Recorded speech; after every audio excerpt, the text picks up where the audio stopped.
Conor has that, and Tony has the task of having to do that with Conor. He has to make sure that he uses that fire and that aggression and that real will to win in the right. I'm going for a lot for Conor Benn with the spitefulness and the hatred that he has. And I know when you really dislike someone, it brings something out of you. But you know, I'm looking forward to that fight. The game's the game. Yeah? A fight's a fight. No. Don't worry about it's a step over. It's done. What I'm saying now is all bets are off. You know, it's a mismatch. It's an entertaining matchup. Why is it a mismatch? Because of ability, because of weight classes. Boxing experts have weighed in on the Chris Eubank Jr. versus Conor Benn fight. Eddie Hearn predicts that Conor Benn will come out like a caged animal when the bell rings in April. He acknowledges Benn's disadvantage in size, but believes his speed, hunger, and aggressive style will compensate for it. Hearn sees Benn's relentless pressure as a major factor, expecting the fight to be intense and action-packed. Can't wait. I mean, look, Eubank's playing a blinder for the promotion of the fight. I mean, a little bit annoying. I mean, unfortunately, if I could fight, I'd want to give him a slap myself, but that's not going to happen. So, Conor's fired up. I mean, honestly, I've never seen someone put themselves through what he is putting himself through in training camp. He is going to be like a caged animal when that bell goes on April 26th. A big disadvantage in size, but he makes up for it in attribute, hunger, you know, youth, tenacity, volatility, and he is in camp with his dad, grafting and dreaming every day of violating Chris Eubank Jr. on April 26th and doing it in spectacular fashion. And I can't wait. Many in the boxing world see the fight as a mismatch due to the major weight class differences. The primary concern is Benn jumping to weight divisions to face Eubank Jr., who has spent most of his career at a heavier weight. This raises doubts about Benn's ability to handle the physicality and power of the super middleweight division. Experts believe size and weight often influence outcomes, potentially giving Eubank Jr. the upper hand. You know, it's a mismatch. It's an entertaining matchup. Why is it a mismatch? Because of ability, because of weight classes. Chris Jr. is a middleweight and a super middleweight. You know, he's naturally a super middleweight.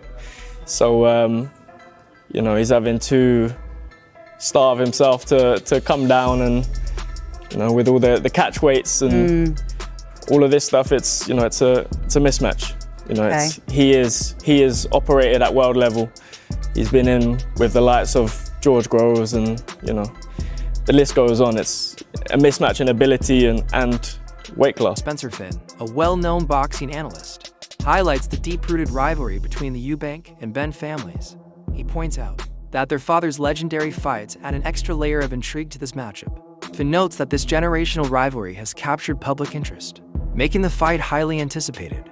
The historical background not only enhances the spectacle, but also increases the pressure on both fighters to uphold their family legacies. And the hatred that he has. And I know when you really dislike someone, it brings something out of you. But, you know, I'm looking forward to that fight. For the simple fact is, like, that event within itself is fantastic because it's crossed over. Lots of people are talking about it. Everywhere you go, people are talking about it. There is nothing wrong with that. That's absolutely excellent. Plus, I can remember when the two fathers first fought, and the second time is when they fought in October of '93. But when the fathers first fought, when they first went at it, I remember that fight clearly in my head. It was a Sunday night. It was at November 18th, 1990, and it was like, it seemed like the world stopped to watch that fight. And this has drawn something from it because everybody's talking about it. And fair play to both men. They're selling the fight really well, which is genuine. It's not orchestrated. Oh, you're going to do this. No, it's proper. So I'm looking forward to that fight. May the better man win. Yeah, for sure. The historical aspect of the fight adds excitement while also placing extra weight on both fighters' shoulders. Conor Benn has openly spoken about the burden of continuing his father Nigel Benn's rivalry with the Eubank family. He jokingly questioned why his father left him to carry on the feud, revealing the personal and emotional stakes involved. This candid remark highlights the unique challenge Benn faces in balancing family history with his own career ambitions. It's only right that I do justice for the second fight that was a draw that he should have won. Ultimately, I'm just, Dad, why have you left your dirty laundry to me, mate? Why have I got to close the show for you? Why have I got to handle your dirty business? I've got to do this for my dad, because he couldn't do it himself. Brave man, Conor, brave man. Former middleweight champion Darren Barker stresses the importance of the jab in this fight. He argues that Benn's superior jab could be a game changer. Barker explains that Benn's natural aggression, combined with an effective jab, could throw Eubank Jr. off rhythm and disrupt his strategy. This analysis suggests that, despite being the smaller fight, Benn's technical ability could create real problems for Eubank Jr. Important. So yes, attacks to the body going to be paramount. I think the jab, crucial. I think out of the two, Conor has the better jab. At times, Eubank Jr.'s jab's been non-existent. We see him starting to use his jab a little bit more under his short time with Roy Jones, but it's a shot that he neglects. So yeah, I think variation, certainly from Conor Benn, is going to be much needed on April 26th. Obviously, we've seen quite a fiery build-up between the pair. Do you feel like Junior's trying to play up to that, trying to get beneath the skin of Conor Benn and hoping that he just disrupts him and his mentality going through his camp and ultimately leading up to fight night?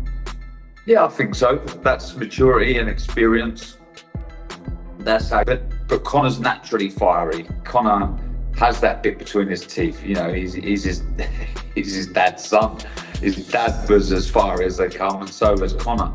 I think if Chris Eubank Jr. was placid and respectful, I think Conor would still be fiery. But yeah, he's. I would have thought he's won quite a lot of people over Chris Eubank Jr.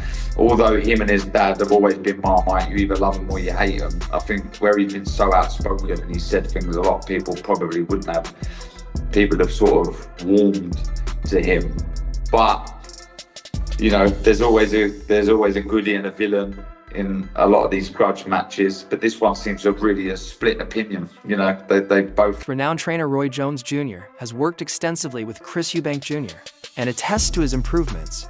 Jones believes that Eubank Jr.'s enhanced technique, combined with his natural size and strength, could pose serious issues. For Benn, he suggests that if Benn's punches fail to do real damage, Eubank Jr. could take full control of the fight, using his physical edge and refined skills to dominate. How do you see that one going? Very tough fight for Conor. Not saying he can't win it because one big left hook could change anything. But to me, his best chance are to try to land a big shot. If that don't happen, or if he lands it and it don't hurt Chris, then it's going to be pretty rough for him because Chris is definitely an improved fighter. You understand me? And even the stuff he's doing now, he's going to continue to get better. But I think when he came down there with me for that year, it improved his foundation. You understand me? So it made him a better fighter. So he's going to be hard to beat for anybody, especially a guy that's smaller than him. But we saw Liam Smith pull off the upset that one time. So I know that gave Ben much more hope that he could probably do the same. So it's going to be a great fight. Both fighters are great fighters. I love both of them. I think Chris is a little bigger and has the advantage because he's bigger, but it's going to be a great fight.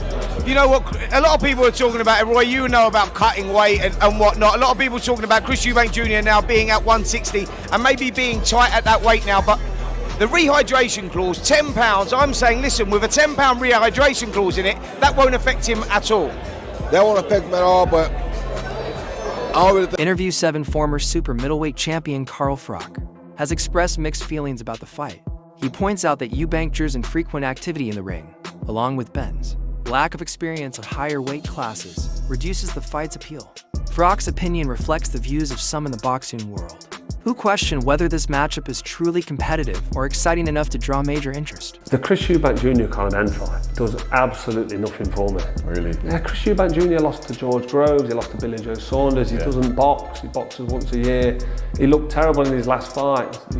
He was slow with his jab, he was leaving his chin in the air, his balance looks like it's gone. He's 36 years old, talking about fighting Canelo Alvarez and taking on all these top, he was talking about Triple G for a while, he's now gone 40 and retired. Conor Benn, what's Conor Benn done?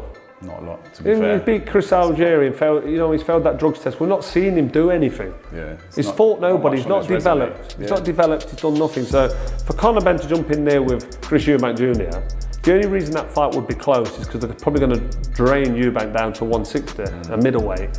And then but Conor Benn's having to come up from 147. Yeah. So gap there. It's not an exciting fight, it don't prove anything. Interview 8, British middleweight contender Hamza Shiraz is confident in Conor Benn's chances. He believes that Benn's aggressive, high-pressure fighting style could be the key to overcoming Eubank Jr.'s advantages.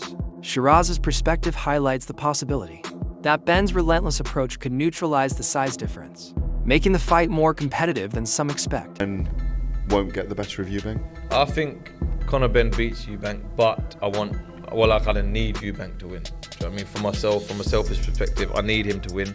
If you want to fight him. Yeah, exactly. Would it be the first defence if you win that, or when you win that WBC title? Is that someone that you would choose? 100%. 100%. As long as obviously everyone's okay with it, it'd be that. I mean, why not? It'd be the biggest fight for me next in boxing, and I haven't got long left in the 160-pound division, so it's not me going on about taking certain defences. It's all about just fighting big fights. Sure. It lines up. Interview 9, respected trainer Mark Tibbs highlights the crucial role of weight cuts in shaping fight outcomes. While he acknowledges Benn's determination and fighting spirit, he warns that moving up in weight brings major hurdles. Tibbs stresses that without insight into the fighters' training camps, it's hard to judge how well they are handling the transition, which could be a decisive factor in the fight. It's a special time for myself as a fan in this fight, yeah, for sure. If you're Conor Benn, what does he have to do to go up 2 weight classes and beat Eubank? Well, listen, look, fights are won and lost on the scales most of the time. You get me? Not most of the time, but fights are won and lost on the scales. Unless you're in the camp and you're around the camp, it's difficult to make judgments. But listen, Benn's got the ferocity and he's got the art and the ferocity and art and all of that. He's got and he has looked good. He has looked good of late. When he was active. What's his name? The other guy, Eubanks. For me, he's been a little bit inactive, but he's an hard fucker and all. I'll tell you what. When his old man sent him out to New York, I forget who he was with now. But he was out in New York, his old man's conditioned him. His old man. I like the job that both their fathers have done on their kids. I like Eubank, the way he talks. I'm probably going to piss a lot of people off here now, but I like him. I can't say I dislike him. And Benn, and he reminds me of his old man. You know what I mean? He reminds me of his old man. So yeah, great fight, great fight. I'm looking forward to it. And then just circling back to your gym, what's the latest with Interview 10, the pre-fight build-up, has been filled with dramatic moments, including a bizarre incident where Chris Eubank Jr. slapped Conor Benn with an egg. Boxing analysts describe this as both comedic and symbolic, showcasing the intense psychological warfare between the fighters. These antics add intrigue to the fight and could play a role in influencing the mental state of both competitors. It's a fight that I'll be watching. I'll be there obviously on the night, but if I wasn't there, what have you made of the antics? I would be watching it. What have you made of the antics? Do you think? I mean, I've seen worse. I said about Chisora in throwing the table towards Dylan White. I was filming it. I was sitting in the front row of the press conference. I was at the press conference, and I was laughing and joking about it. And afterwards, it was okay. It was a bit of a rant by Chisora, but we expect that from Chisora. I'm not going to lie, when it happened, I laughed my head off. I absolutely laughed my head off. I did too. I thought it was quite poetic. I thought what happened was quite funny. It wasn't dangerous. It wasn't something that, like, I had someone, Nigel, saying I thought he glassed him. I can understand by the noise of it. Things happen fast in the heat of a moment. I get it. But afterwards, all's well that ends well, really. And it's created a lot more fuss about the fight, a lot more column inches, a lot more press and publicity.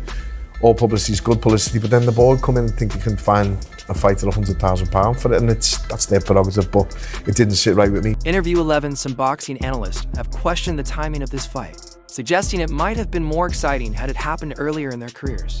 The argument is that both fighters are at different stages, which could impact competitiveness. However, others believe that Benn's recent performances prove he has a genuine shot at victory, despite concerns over timing. Eubank Benn. Yeah, well, it's bigger than it ever was. It's 3 times bigger than it was before the 2 positive clomiphene tests. Benn's dangerous early in that fight, in my view, because he's coming with all that stinging venom and kind of pent-up aggression that he's developed over the last 2.5 years. But I think Eubank's fought the better level of opponents, even though he's aged 2.5 years and he's been knocked out by Liam Smith. I go Eubank on points. What do you go? I go Benn. Early? Early. Yeah, you may be right. I just think from the history, I'd love to see the Benn family celebrate. I'm looking forward to the build-up once they get the fathers involved. April the 26th. Nigel and Conor are both emotional. Yeah. And Chris both play the villain, don't they? Okay. Even though I think in this one, Eubank Jr is going to be able to sit back a little bit. Yeah, some people are saying that they don't think the fight means anything, but I think the bloodline in British sport. Any man in the UK who's watched the dads fight are desperate to watch them. Interview 12 Sports commentator Simon Jordan has openly criticized Chris Eubank Jr., doubting his ability to become a world champion. Jordan's skepticism stems from his assessment of Eubank Jr.'s boxing skills, arguing that he lacks the necessary attributes to reach the sport's highest level. His critique adds to the varied opinions surrounding this highly anticipated fight. I've said it from day one. He will never be world champion. Is that because you don't like him? No. Or is that because you don't think he's got the capability? I'll tell you the reason why. Simon, because I've been in the ring with him. I know the difference between your David Lemieux, why I can see why they were world champion, your Andy Lees, why they were world champion, even John Ryder. Eubank can fight, but he just can't box. Right. That's the problem. He can fight, but he can't box. Eubank is, when we were going back 24, 25, like a wind-up toy, you could get him fit, wind him up, let him go, and he'd go all day. Yeah. Now we're at the stage of 33, 34, where you've got to learn to pace yourself, pick your punches, flow around. No disrespect to Liam Smith, but he was no different than a punch bag. Well, you don't think he's going to win a world title? He'll never, ever, ever be... I'll tell you what I would do with you, Simon. I'll have a bet with you now, and I'll give you 2-1, and I will pay me bets. Well, I'm not like Joe Giselle, I will pay me bets. He'll never be world champion as long as he's got an own. Veteran boxing analyst Teddy Atlas has praised Chris Eubank Jr.'s talent, particularly when he is mentally locked in.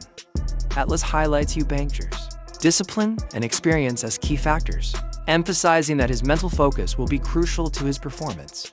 He suggests that if Eubank Jr. is in the right mindset, he could have a strong showing in the fight. Be an interesting fight. You know, you can make I like parts of each guy. You know, I like the ability of Eubanks when he's right. You know, when his focus is there, when he's right, to be able to do things in a boxing way on the outside. And I love Benn's style and his approach. I do, where, you know, being aggressive in a responsible way, you know, in a way a fighter should be, with paying attention to, you know, doing it with defense, a responsibility of defense, and, you know, just proper way to engage somebody, but the consistent offense, looking to, you know, to engage. I think it's an interesting, and again, the thing that the flowers that come with it is the interest of the trainer. Dave Caldwell believes that Chris Eubank Jr. holds key advantages in this matchup, primarily due to his experience and natural size. Eubank Jr. has spent years competing at a high level, facing elite opponents, which has allowed him to develop composure under pressure, something that could be crucial in this fight. I just think that, you know, there's size advantages with Chris.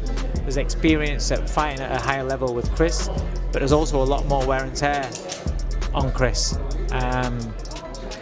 You know, also, you know, Chris is getting older.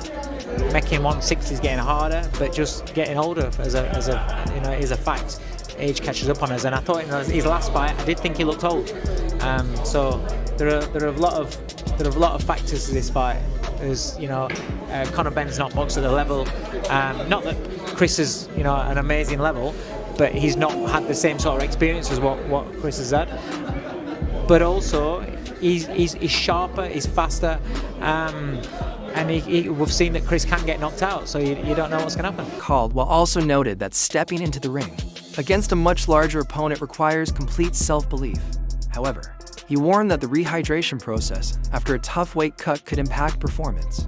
Despite Benn's aggressive approach, Caldwell believes Eubank Jr.'s experience and physicality could give him the edge in this highly anticipated showdown. From the past that we're now brought into the present.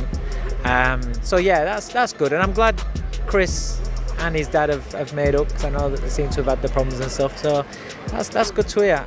As for the show and for the, you know, for the hype, that just adds to it. It's going to be nuts, obviously.